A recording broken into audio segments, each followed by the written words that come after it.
I've been in the lab looking at the sims, looking at the analytics, rocking the old school RotoViz sweatshirt. Yeah, let's get after it. Yes, as Evan noted, on today's show, we are going to talk landing spots for this year's rookie class. The way I like to think about fantasy is kind of segmented by format. For long-term dynasty leagues where you can hold players forever, I would say talent should be 70 or 80% of the evaluation, and the rest is landing spot.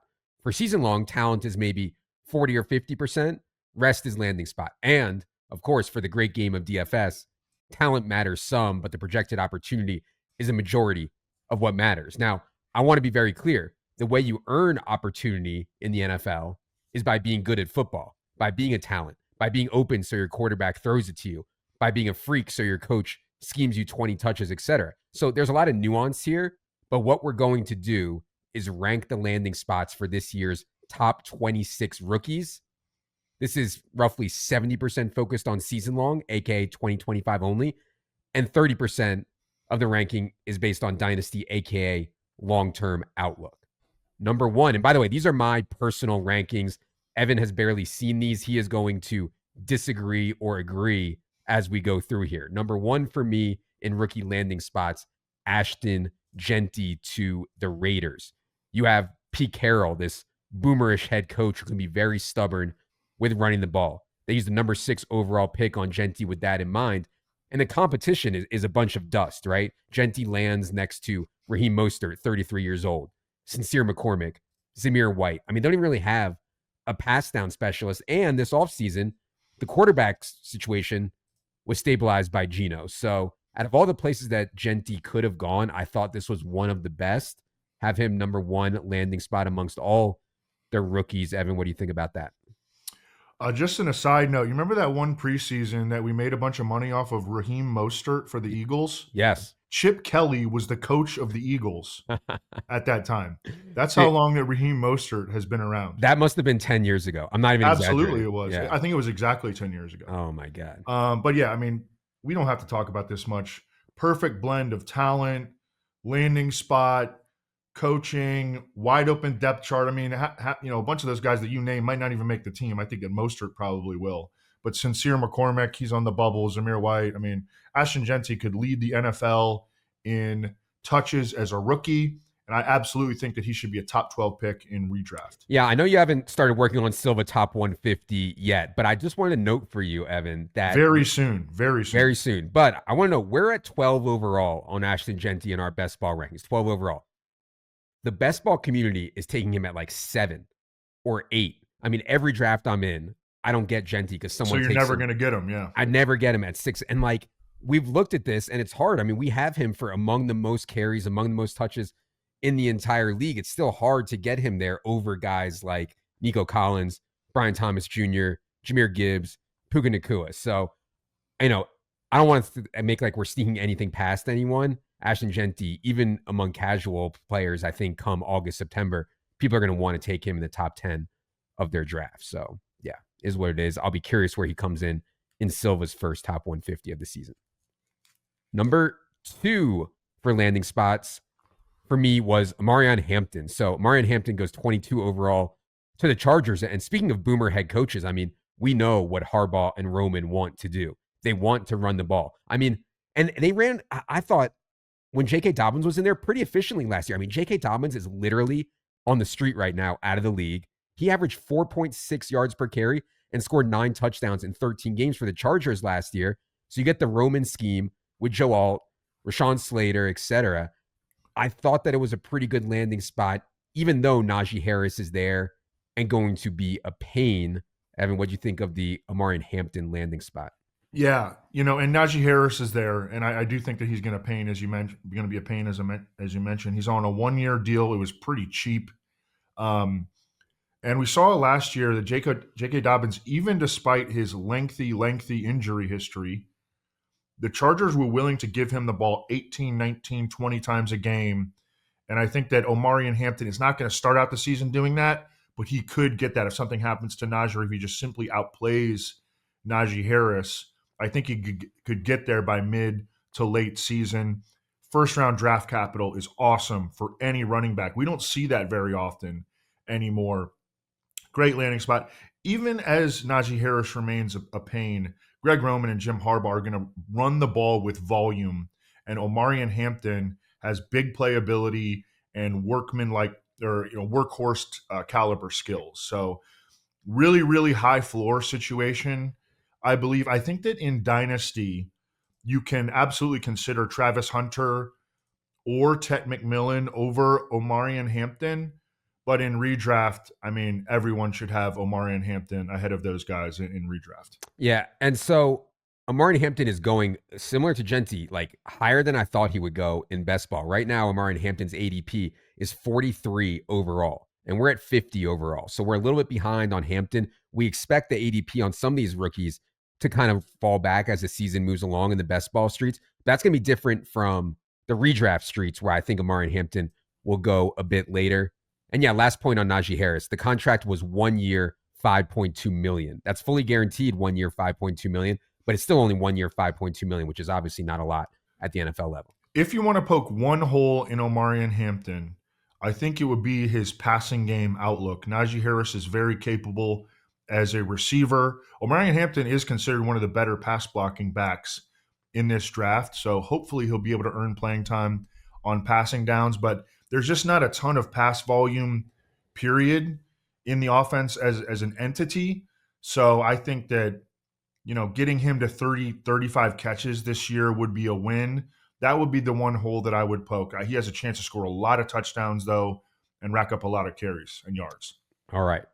Number 3 on the landing spot list is Travis Hunter. Now, typically when a wide receiver goes very high, like number 2 overall, quarterback play is a major question mark. Like, let's say Travis Hunter went to Cleveland, where many thought he would be going. You would have major quarterback questions. And maybe that's true with T-Law. I know a lot of people are down on Trevor Lawrence, but at least he's thrown for 4,000 plus yards in 2 of his 4 NFL seasons. At least Travis Hunter lands with a Liam Cohen scheme, which I think yields some upside. And then you also get a spot where he's in the AFC South. I mean, he gets to play the Colts, the Titans, the Texans, a lot of dome games, a lot of good weather games. And he went to a team which said they primarily want to use him as a wide receiver. So whereas we thought Travis Hunter was going to Cleveland, which would have been a shaky-ish landing spot, I would say, I kind of like this landing spot for Travis Hunter. Evan, what do you think? I think that it's kind of guesswork right now for anyone to say that they know for sure the exact role that Travis Hunter is going to play in Jacksonville. I don't even think that the Jaguars I think they have some idea of it, but I don't think that they're going to figure that out when they get on the practice field in training camp. And during the offseason, like, is he going to play 90% of the offensive snaps, or is he going to play 65? When he's in the game, though, I think that they will be very incentivized to get him the ball, manufacture touches for him, throw him high percentage stuff, and Brian Thomas will be the lid popper, the guy, the vertical X receiver. Travis Hunter will be the Z, who, when he is in the game, they make it a point to get the ball in his hands because he is going to be the best athlete on the football field. Yeah. The one thing about this is I don't want to overrate draft capital. Like, this is the most complicated draft capital situation I've seen. If you're just a spreadsheet socialist and you plug in Travis Hunter wide receiver into your model at number 2 overall, that assumes that he was taken number 2 overall solely because he's a wide receiver.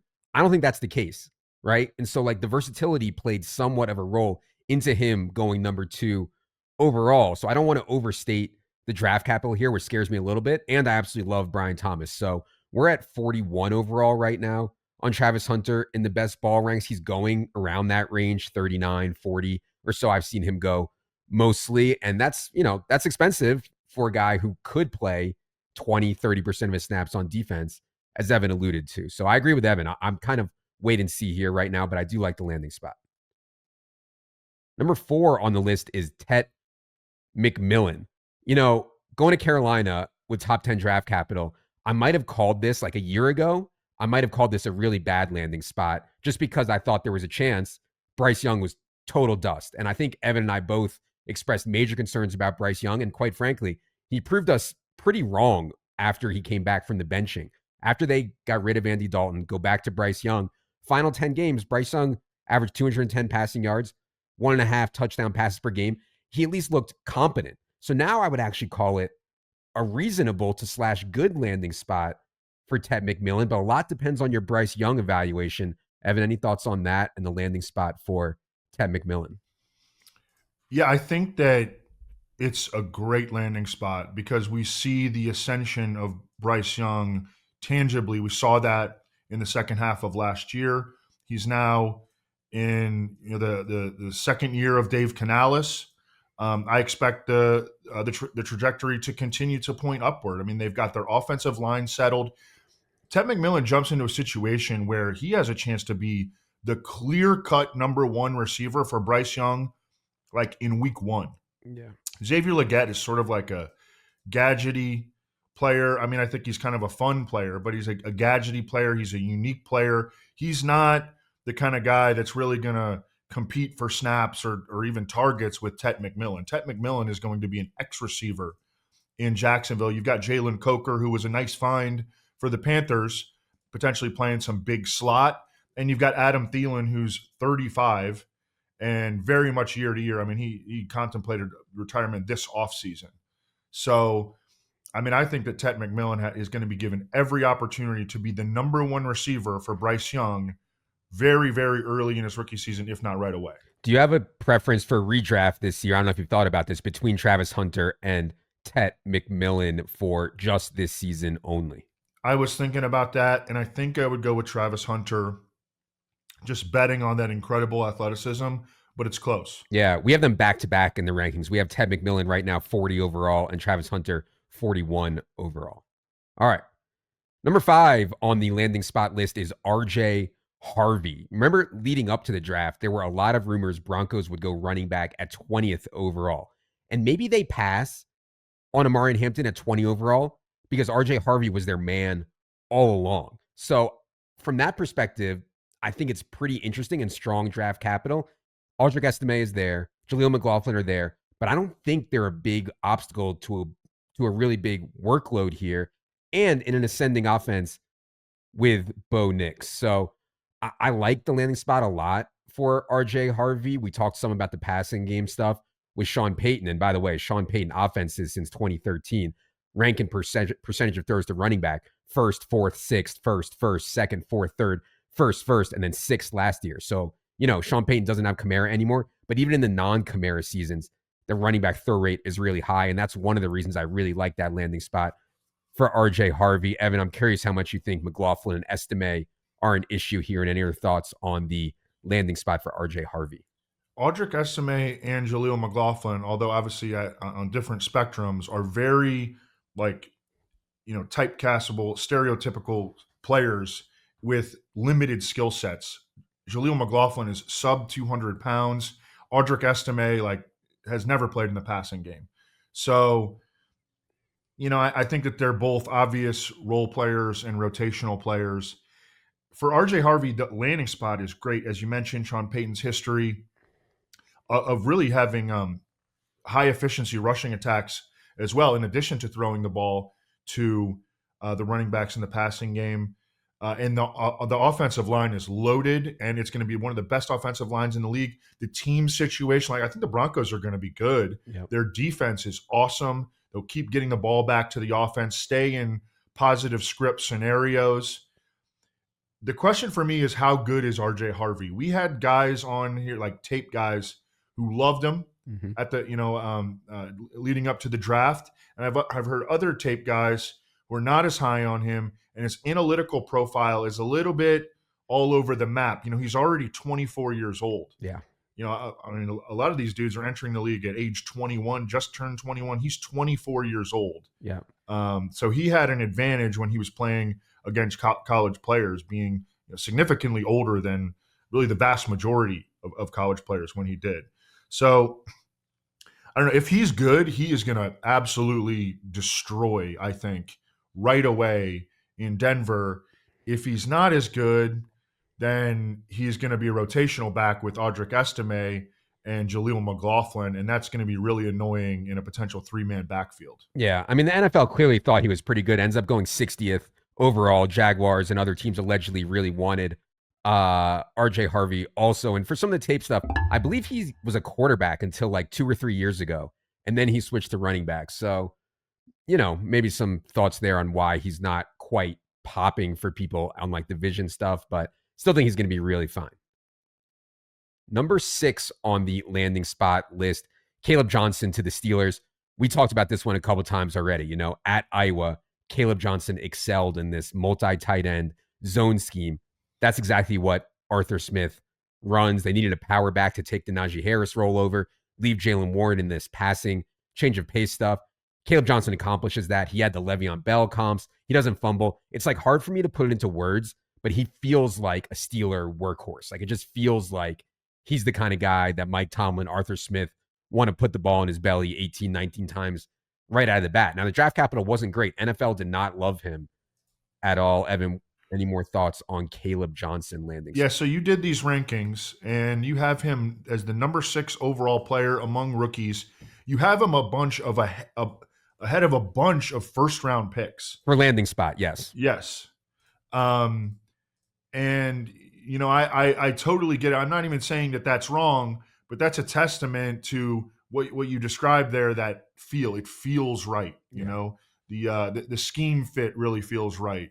That the way that they've talked about him really feels right. Like they came out in the post-draft press conference and boom, they're already talking about how he's a volume back, and it makes all the sense in the world to keep Jalen Warren in that satellite back role and just feed the crap out of Caleb Johnson. But he's the 83rd overall pick in the draft. Yeah. So we are going a lot off of feel, but it feels right, and I understand it. But I mean, we have him here ahead of a bunch of first-round picks. Yeah, and I mean, just on landing spot alone, his ADP has been pumped up, right? And these rankings that we're talking about here today on this show aren't our rankings for fantasy. These are landing spot rankings. But even in fantasy, I mean, his ADP right now, Caleb Johnson, is 75 overall. That's ahead of DeAndre Swift. That's like 2 rounds ahead of Brian Robinson. It's barely behind Quinshon Judkins. So to Evan's point, it's going to be expensive on Caleb Johnson for sure. And I think people are going to be on it, but the landing spot does seem quite clean. Number 7 on the landing spot list is Emeka Egbuka to the Bucks. I get that in the extreme short term, this doesn't look like a great landing spot, right? Mike Evans still played at a very high level last year. Chris Godwin was absolutely smashing until his ankle injury. Then Jalen McMillan, aka McMillions, comes in and plays really well. But what you get with Egbuka's landing spot here is draft capital. I mean, team clearly likes him a lot. Was a 19th overall pick, ahead of Matthew Golden, ahead of a bunch of defensive needs that the Bucks had. And he gets to play with Baker Mayfield, who honestly, Baker Mayfield has been an absolute printing press for wide receivers the last 2 years.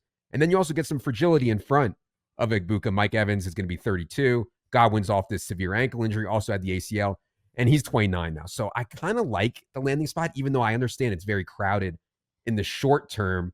What do you think happens out of the gate with Egbuka, Evan, and any other thoughts on this one? JJ Zacharyson, our buddy JJ Zacharyson, made some really interesting points about Emeka Egbuka recently. Emeka Egbuka was kind of typecast as a slot-only receiver by almost everybody. However, last year the Bucks kind of showed that they don't care about college like wide receiver usage because Jalen McMillan was a slot receiver at Washington, and he played on the outside as a rookie, which, by the way, those Washington receivers, you remember there were 3 of them drafted in the top 3 rounds last year. Yeah. None of them had good rookie seasons. Jalen Polk, I don't know what's going on. He might be, I don't know if they've already given up on him. Jalen McMillan actually had the best rookie season of them all. Rome Odunze was a disappointment for Chicago. But I mean, yeah, right now, Jalen McMillan looks like the number 4 receiver, and Emeka Egbuka, he had really good yards per route run numbers also when he played outside at Ohio State. And the Bucks have said publicly that they believe that he can play outside. So maybe he is more versatile than what he was given credit for during the process. Yeah. And when I'm drafting teams, I'm like, when this guy gets in, what does it look like? Or when this guy gets a big opportunity, how big can the splash be? And if something happens to Godwin or Evans, what can the splash be for Igbokwe? That's the kind of thing I want to bet on, and if it doesn't happen and Evans and Godwin stay healthy, then it's probably not great in year one for Igbokwe, but we'll see. Number 8 on the landing spot list is Travion Henderson. Could have gone somewhere that was a bit more open. Ramondre Stevenson is there in New England. Antonio Gibson is there. They're both legit NFL players. But I still like this landing spot for Travion Henderson because a new regime spends the number 38 overall pick on him. And that kind of lets us know what they think of Ramondre and Antonio Gibson. And also, I just want to be in on Drake May as a talent elevator. So I understand that Travion may not have a path to a workhorse role in year one, but that's not really the way most backfields go anyways. Evan, what do you think about Travion's fit and landing spot in New England? Yeah, it's really interesting because this is the kind of player now surrounded by, playing in the same backfield as Drake May, who you want to bet on because he is really skilled in the passing game and he can create explosive plays. And that's not really something that is part of Ramondre Stevenson's forte. I want to bet on him, but I just don't see Ramondre Stevenson going away right away. I think that they'll be used in tandem, and I think that could be frustrating. But on at surface level, 38th overall pick, Drake May, explosive, can play in the passing game. This is a guy that he's very, very intriguing to me, and I'll be interested to see where I end up ranking him in my top 150 versus consensus, because again, that skill set, the situation, these are things that I kind of want to bet on. Yeah, I mean, he's going high. His ADP is already 59 overall, and we have him 64 overall. It is the archetype of running back I like to bet on. I think he's going to get the pass down work, and if something happens to Ramondre or he just outplays him, you could also see him get base work. So, but it's going to be expensive there for sure, at least in best ball. Number 9 on the landing spot list, Matthew Golden to the Green Bay Packers. Now, Packers went extremely run heavy last season. Only the Eagles and the Colts were lower in pass rate over expectation than the Green Bay Packers. Also, the Packers have been rotational at wide receiver. Jaden Reed, Romeo Doubs, Christian Watson, Dontavian Wicks, really flat, really flat target share. That said, they're obviously disappointed with what they've gotten, and Christian Watson has coming off of an ACL tear. So clearly a need here. Evan, what do you think about the landing spot for Matthew Golden? Yeah, and we usually do a show with Jack Miller, right? Analyzing players that are going to start on PUP and things like that. Yes, I believe we already did that. We're losing our minds, but I believe we already did that show. I can't remember anything that happened before the draft. Yeah, so, and I think that Christian Watson is one of the biggest red flag reserve PUP candidates. Yep. I think that we're not even necessarily expecting him back until mid-season. Jaden Reed, I think, has the clearest defined role in the passing game. Romeo Doubs, I mean, sacrificial X, I guess, would be a way to describe him. I mean, he's flashed, but really no consistency, at least in terms of the production column. Dontavian Wicks, we know he can get open. We know that his ball skills are lacking. They used a late third-round pick on Savion Williams, who I can't find anybody that likes Savion Williams. So I don't know. It's open.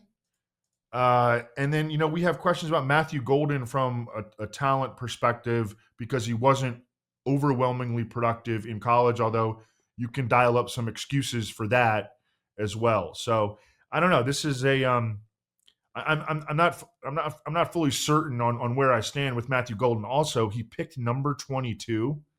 I mean, he is just begging to bust. A wide receiver wearing number 22. I don't know, man. I don't know. He is relatively cheap for a first-round wide receiver. I mean, his ADP on Underdog, which is very wide receiver-centric and very rookie-centric in ADP, is 73 overall. But for a first-round wide receiver, that's not actually that expensive on Underdog. I suspect Matthew Golden, first-round wide receiver who's going to play with a pretty quality quarterback in Jordan Love. Right. I do suspect that when we get to redraft season, Matthew Golden will be available a little bit later, and I'll be more interested in him there. So number 10 on the list, it is Colston Loveland to the Bears. So I struggled with this one, man. They already have Cole Kmet. They already have target earners in DJ Moore and Rome Odunze. They have Luther Burden now, who we'll get to in a minute.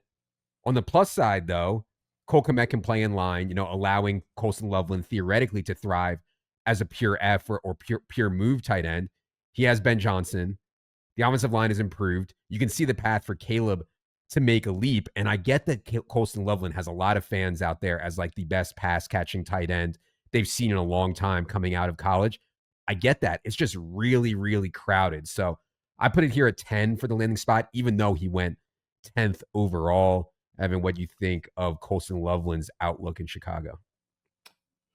Yeah, I think from an immediate standpoint, I'm on the fence about it because I don't think that Cole Kmet is going away.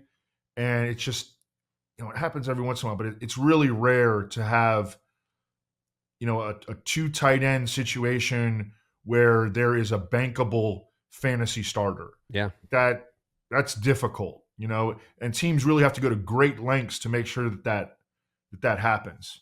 So, and as you mentioned, I mean, they can run 11 personnel too now after drafting Luther Burden and pairing him with Rome Odunze and DJ Moore. So I don't know. I'm on the fence about Colston Loveland from a fantasy standpoint. I thought it was a fine pick in real life. I think that Colston Loveland is an awesome prospect.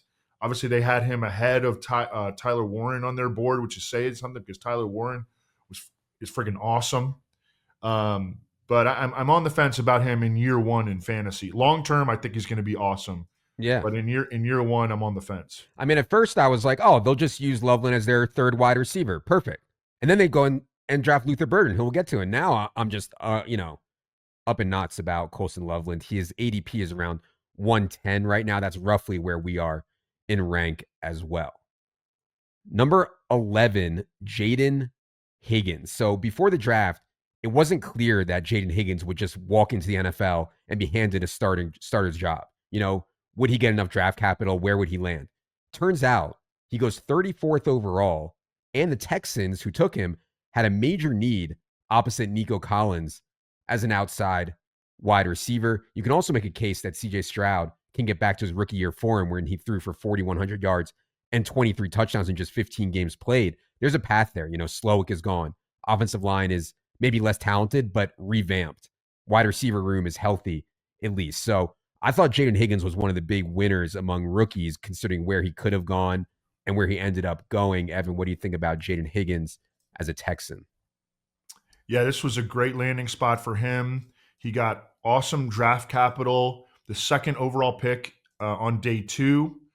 He goes to a really stable quarterback situation, short and long term. And I think he's going to start right away opposite Nico Collins in the sort of Twin Towers situation with Christian Kirk in the slot and Jalen Noel potentially taking over in the slot in his second year, assuming that they move on from Christian Kirk. Tank Dell is not going to play this season, and John Mechie is going to be fighting for a roster spot. So right away, Jaden Higgins is going to be on the field, I believe. Yeah, and he's someone that I could see in redraft stuff could be like free, and I'll be working on the favorite Flyers article and all that, and I could see him being totally free come August, September in redraft leagues. He won't be free in best ball, but in redraft, I think he might. Let's go to number 12, Quinshon Judkins to the Browns. So Cleveland stays home at 36 overall to address the running backs situation with the Ohio State product. He will share the backfield with Dylan Sampson, who they drafted, and Jerome Ford, who just renegotiated his contract. Short-term quarterback play is just a massive question mark. Kenny Pickett, Joe Flacco, Shedeur Sanders, Dylan Gabriel. One of those guys is going to start week 1. And Judkins, I don't know if he's going to play in trailing or passing situations. So short-term, I didn't think it was a great landing spot for Judkins, even though I could see them trying to do a bunch of base work with him right out of the gate. Evan, what do you think about Judkins as a Brown?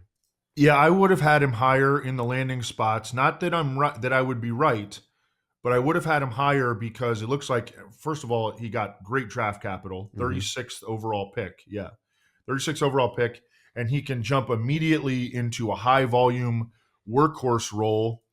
I like Jerome Ford, but I think that they do not see him as a true every down back. They see him as a a complement And Dylan Sampson also projects as a compliment and was a 4th-round pick. And then you got like Pierre Strong, who's like a special teamer. So like Quinshot Judkins is locked into the Browns' number 1 role. But as you mentioned, I mean, this offense was the worst in the league last year. And, with the quarterback situation, I'm not confident that it's going to get any better. Yeah. I would like Judkins the most if Joe Flacco ends up starting. You could say that about all the Browns, Judy, Njoku, Tillman, whatever. I want Joe Flacco to start there. We'll see how that goes over the summer. I'm interested in Dylan Gabriel, though. Yeah. I wonder how he's going to perform in the preseason training camp. They had a report came out that the Browns had Dylan Gabriel as the number 2 quarterback in the draft, and our boy Mike Renner loved Dylan Gabriel, as well. So I think that he's the interesting guy to watch. I agree with you. We want Joe Flacco to play, but I think Dylan Gabriel, maybe by midseason or down the stretch, I think that we could see him playing. Yeah, I mean, I keep seeing this stuff with Dylan Gabriel. People are like, if Dylan Gabriel was 6'3", he would have been the number 2 overall pick in the draft. Yeah, buddy. If I had a 9-inch dong, I'd be in porno. You know what I mean? Like it is what it is. So like it's these short quarterbacks. Everybody tries to compare them to Drew Brees. We'll see. Let's go to number 13. Luther Burden to the Bears. Tough one for me.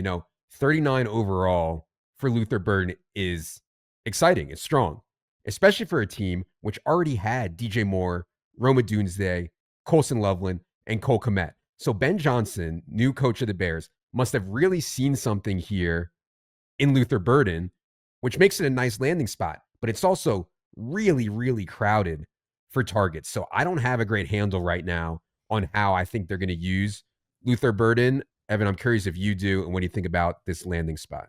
I love Luther Burden so much. I love this pick for the Bears. I think it's really, really underrated. It was like kind of head scratching immediately, but when you think about it, Ben Johnson did an interview after the draft, and he was talking about the first person they talked to after they drafted Luther Burden was Jameson Williams, who I think that the Bears might use Luther Burden but Luther Burden and Jameson Williams are boys. They're both from St. Louis, and Jameson Williams was like, oh, Ben, you got yourself a dog in Luther Burden. And Luther Burden was really, really fun to watch in college when they got him the ball. But they had quarterback issues, and their offensive system, I think, wasn't conducive to big-time production for Luther Burden. So he was a little bit of maybe seen as like a college underachiever. Mm-hmm. But, man, his skill level is incredible. I mean, I think he's absolutely a first-round talent. I think that right out of the gate, he'll probably be like a sporadic playmaker. Listen, if you're talking about longer term, like DJ Moore is not coming off of his best season, and he had kind of like behavioral issues on the field, really bad body language. He's supposed to be a team captain. You got a new coaching staff coming in. Is DJ Moore guaranteed to be, he's getting a little bit older now. Is he guaranteed to be a part of the long-term picture there in Chicago? And Roma Odunze didn't have a great rookie year either. So, if you dig a little bit deeper, it's not crazy to think that Luther Burden could play a featured role sooner than we might think. I'll say this for best ball right now. We have Luther Burden as one of the worst picks relative to ADP. We are at 111 overall on Luther Burden, and his ADP is 88 overall. He could be the 5th option for Caleb Williams out of the gate, and he's going 88 overall. So we're never going to be able to get there from a projection standpoint on Luther Burden here out of the gate. I have heard some people be like, oh, Luther Burden does some things similar to Amon-Ra St. Brown. Ben Johnson's going to use him in the slot. I don't know if that is really Luther Burden's game at all. But he played 80% in the slot last year at Missouri. Yeah. I mean, do you think that Ben Johnson sees him as a possible Amon-Ra in his offense? I don't know. I don't know, man. Yeah. I really don't. I mean, I don't know what the defined roles are going to be. I think that they're going to figure that out later. Yeah. Okay. 14 overall, Cam Ward. when you're the number one overall pick, you usually go to a bad team. And that's what happened. Titans just seem lost. They have wildly overpaid a lot of guys in free agency lately. Doesn't seem like they have an identity. Maybe if Cam Ward's really good, he can change all that. But he goes to a team where the weapons are Calvin Ridley, Tyler Lockett, Chigakonkwo, Van Jefferson. They did take 2 later round rookies in DK and Io Minor, but typical number one overall landing spot to me for Cam Ward, where it's really hard to see him hitting ceilings. Evan, what do you think of Titans with Cam Ward? Yeah, it's a good landing spot from the standpoint that he carries the best draft capital that you could possibly get because it's the first overall pick. I think they're going to have a pretty decent offensive line, and he's going to get to play right away. So those are the positives, and the negatives are obviously the receiver core. I mean, that might be the worst group of weapons in the entire league. Yeah. So he's going to have to do. It'll be interesting to see. I mean, is he capable of elevating the talent around him in Tennessee? I mean, it'll be awesome if he is. Skepticism is advised. Yeah. If you watch the stream, the draft stream that Herzig and I did yesterday, you can find that on YouTube. We did take Calvin Ridley. I believe it was round 5 or round 6. Wasn't able to complete the stack with Cam Ward, but that's a relatively cheap one that you can do if you like Cam Ward. Calvin Ridley is not expensive, and we like him relative to ADP, and Cam Ward is not expensive at all. He's going 155 overall right now. Let's go to number 15. Shout out Penn State, Tyler Warren. Rough landing spot here. Expecting the Colts to be very run heavy in an effort to hide either Anthony Richardson or Daniel Jones. And when they do throw, Michael Pittman and Josh Downs are pretty strong target earners. Now, all that said, they wanted Tyler Warren, man. There is a video of Ballard in the Colts war room just praying that Warren gets to them. He ends up landing there. That's who they wanted all along. So that's a positive, I guess. But quarterback play system is obviously major concerns. Evan, any hope for you on Tyler Warren's landing spot here? Great landing spot in real life football. And again, skepticism is advised when it comes to his near term fantasy outlook because of every reason that you mentioned, the quarterback situation and the possibility of an extreme run first offense centered around Jonathan Taylor with power players up front. And Tyler Warren is good in real life and doesn't really help you a whole lot in fantasy. Yeah, and he's still going relatively high, 120 overall. I guess not relatively high, but 120 overall is where Tyler Warren is going right now. I would probably prefer Jake Ferguson, whose ADP is way later, 136. I would definitely prefer Jake Ferguson. It's not even a little bit close. Also, it is a good landing spot in terms of Tyler Warren being able to play a ton right away when his competition is Mo Alley Cox, Drew Ogletree, Will Mallory, Jelani Woods. He should be a 80% snap player at least right out of the gate. Yep. All right. 16 in the landing spot list is Kyle Williams, 69th overall pick to the New England Patriots. As I said, I want to bet on Drake May, so I like this landing spot for Kyle Williams. Now, that said, capital wasn't great. Patriots do have a ton of bodies. Steph Diggs, we'll see how healthy he is. Mac Hollins always plays a ton. Pop Douglas in the slot. Evan mentioned Jalen Polk. They used picks on him and Javon Baker lately for what it's worth. But it feels like Kyle Williams is going to get at least a chance to prove himself for a new regime right out of the gate. Evan, what do you think about Kyle Williams here? Yeah, they have a bunch of bodies at receiver, and none of them is particularly imposing. Stephon Diggs at this stage of his career, coming off the ACL, and then just a bunch of bodies that we don't even have to name. The thing is that he's got a chance to be like Drake May's number one receiver. So if he is able to hit his ceiling outcome, Kyle Williams could be like a borderline, wide receiver 3 in fantasy as a rookie. But as you mentioned, 3rd round draft capital. Yeah. NFL he doesn't really profile as a number one receiver either. But again, he's going to get a lot of opportunity. No question. Yeah, and he's known as one of the best separators in this class, but maybe the NFL didn't see it that way because he lasted till 69th overall. Right. As I mentioned, Trey Harris went ahead of him. Jack Besh went ahead of him. Luther Burden obviously went ahead of him. But yeah, and the Patriots' track history lately of drafting wide receivers just absolutely abysmal, but new regime at least. All right. 17 on the list is Bayshul Tootin. So Travis Etienne is still there. Tank Bigsby, I thought, made a nice leap last season. But Travis Etienne is an impending free agent. And honestly, like, felt like he was getting phased out last year. And if they go to Tank as the workhorse back, Tootin's skill set actually complements Tank pretty well. So, Evan, what do you think about Tootin's landing spot here with Liam Cohen's Jaguars? Man, I'm gonna love Bayshul Tootin this year in fantasy. I can already feel it. Um, I love the outlook of the offense. I'm a huge fan of Liam Cohen.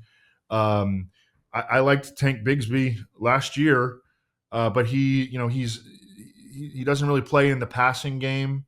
And Travis Etienne, like I wouldn't be surprised if they like find a trade partner for him if they could. And it's interesting. They didn't just draft Bayshul Tootin. They also drafted LaQuint Allen in the 7th round. Like it seems like they're getting ready to clear out the back, their running back room and go with these young dudes. I mean, you have to understand, like this is an entirely new regime in Jacksonville. Yeah. And so I want to bet on the offense. I want to bet on this. I want to bet on the explosiveness of Bayshul Tootin. And I'm really excited. As I was doing prep for this show, I was like, man, I'm going to love this guy in fantasy this year. Yeah. Tootin is his ceiling outcome is like he could be a difference maker in fantasy. Yeah. The best ball bros are in on Tootin, obviously, but again, he's going 122 overall in best ball. In redraft, he's going to be free. Will Bayshul Tootin, unless Travis Etienne gets traded. That might change some things there. Last note on Tootin. There was a video out there of James Gladstone, the new GM. He said that in his interview for the job, he told the owners that Tootin was an example of someone he wanted to target in the draft. So going back to his interview with the Jaguars, James Gladstone identified Bayshul Tootin as someone that he wanted on his team. That probably bodes well for his chance to get on the field.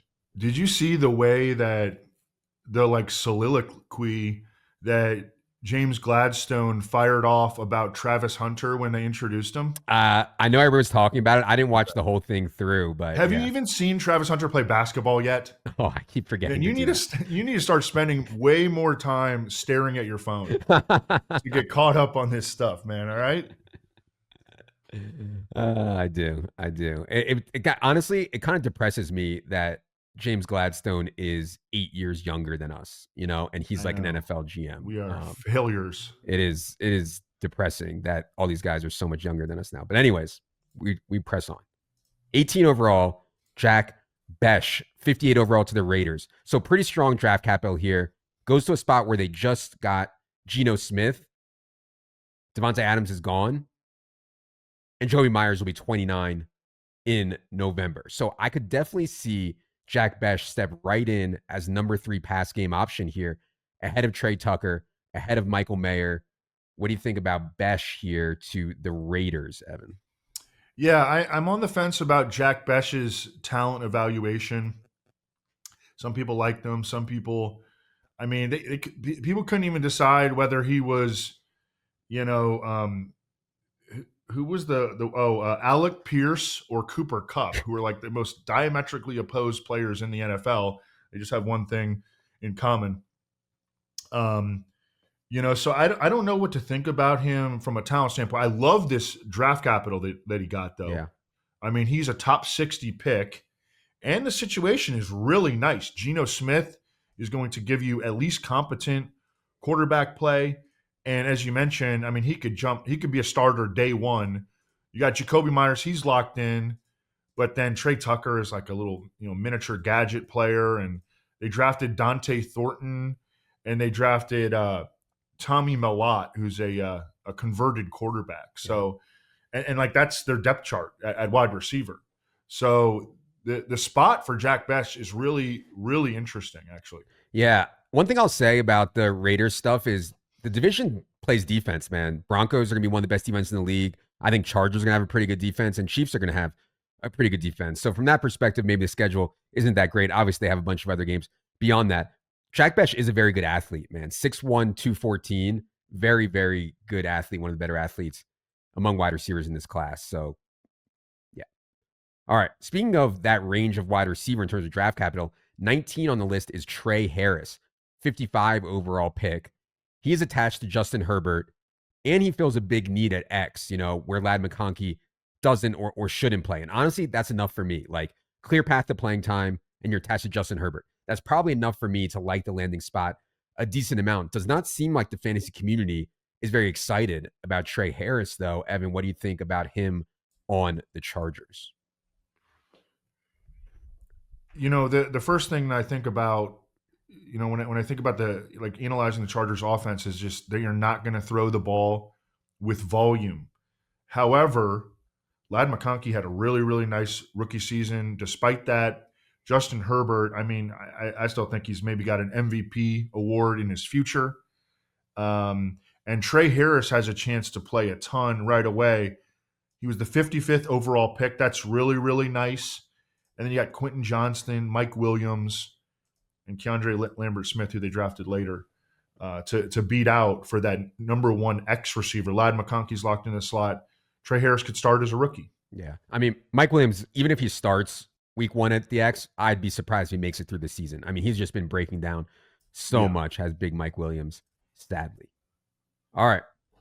Number 20 on the list is Cam Skattebo. I get that the competition around him isn't strong. Tyrone Tracy, I actually like Tyrone Tracy a little bit, but he's a round 5 pick.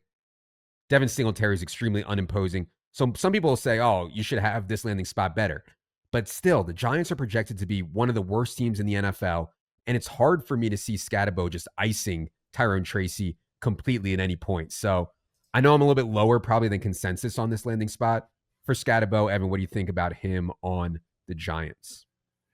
I really want to like him because I love him as a player. He's so fun to watch. He's extremely versatile. He punted 8 times in college and averaged like 45 yards a punt. He can throw the football. He can catch it. He'll block his ass off. His contact balance is awesome. He's just a fun player to watch. But I actually think that Devin Singletary could be the guy who's most annoying in terms of Cam Skattebo playing as a rookie because of that long-time connection to Brian Daboll. They like Devin Singletary. He gives them reliable touches, even though he's not explosive. Cam Skattebo isn't technically very explosive either. I don't think that Tyrone Tracy is. I think that Tyrone Tracy long-term is a complimentary back. Cam Skattebo in the right situation could be like carry a majority of the load. But I don't know. I'm on the fence about him in redraft for sure. Yeah, we have him again as one of the worst picks relative to ADP in best ball right now. We're at 125 overall on Skattebo. His ADP is 99 overall. So yeah, really hard for us to get there given the offense, Singletary, Tracy. Number 21 on the list is another running back, Jarquez Hunter. And this is a tough one, man. Kyren Williams just hasn't been very good, middle or bottom of the pack in almost every advanced rushing category. That said, Sean McVay absolutely loves him, but they still have Blake Corum. So I have a hard time getting my head around all these guys. I don't know what they think of Blake Corum. It didn't go well.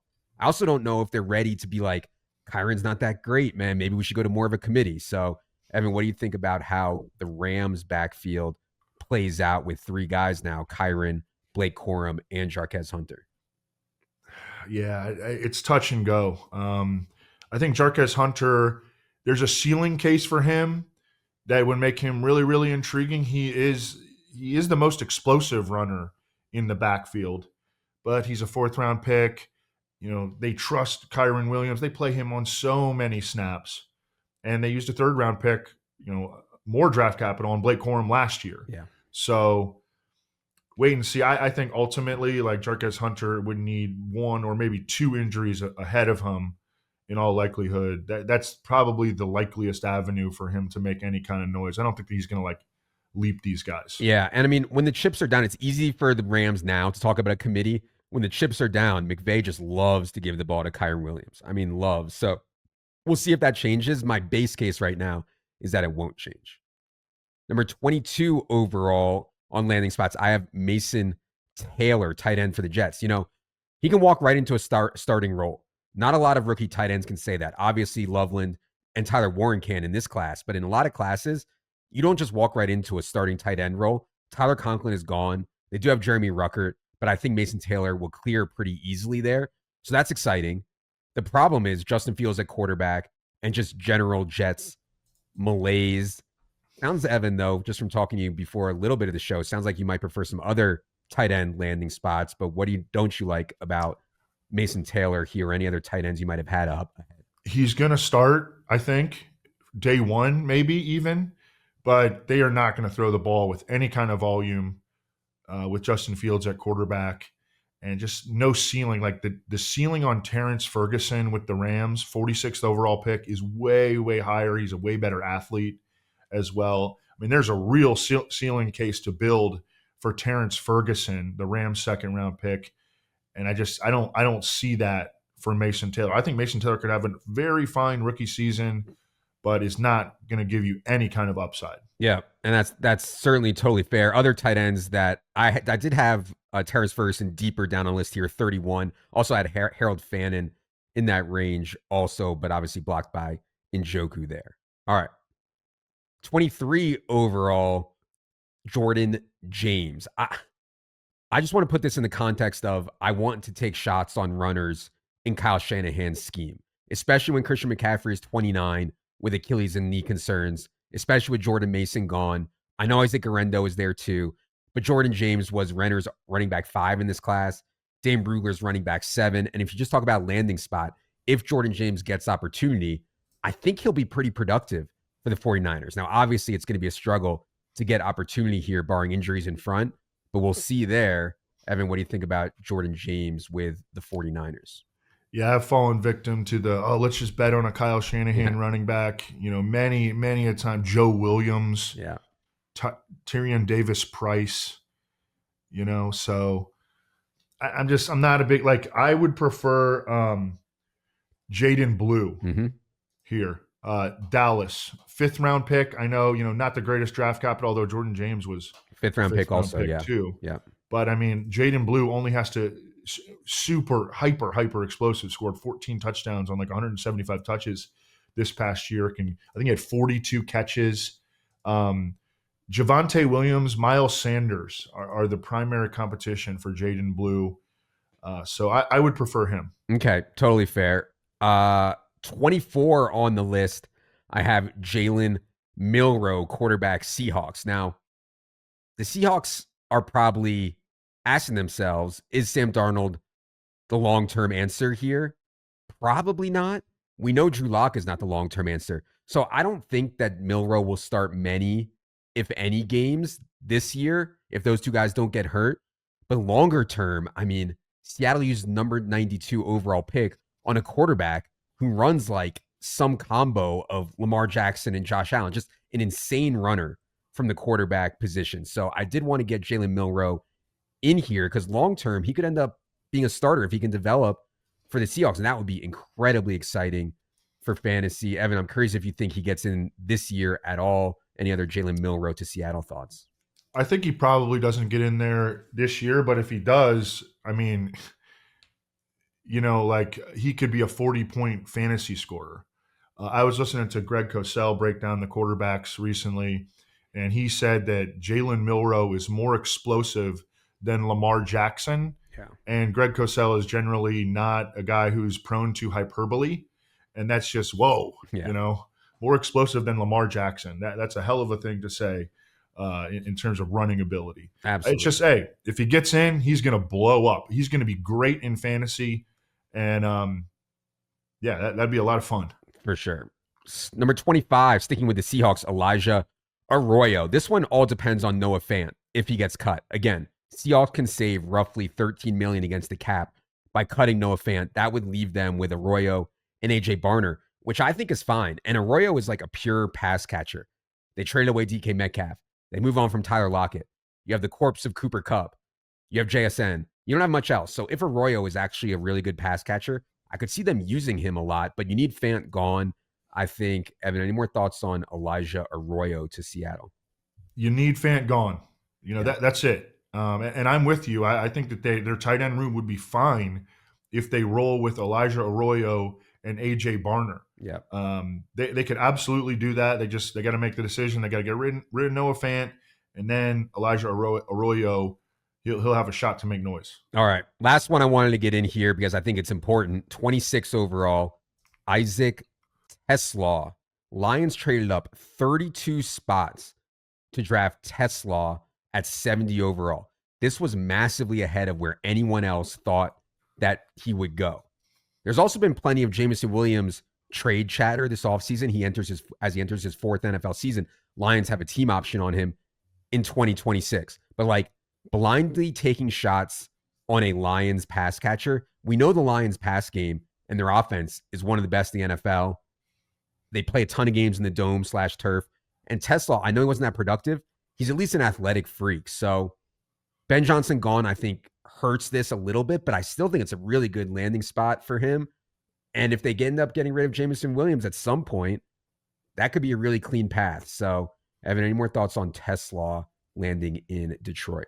Is it Tesla or Tesla like coleslaw? I believe it's more like coleslaw. I actually looked this up before the show because I couldn't face the YouTube commenters just ridiculing us. So I believe it is. By Tesla. The way, guy, hey, YouTube commenters, take it easy, okay? Calm down a little bit. You guys are getting mean. They're getting mean.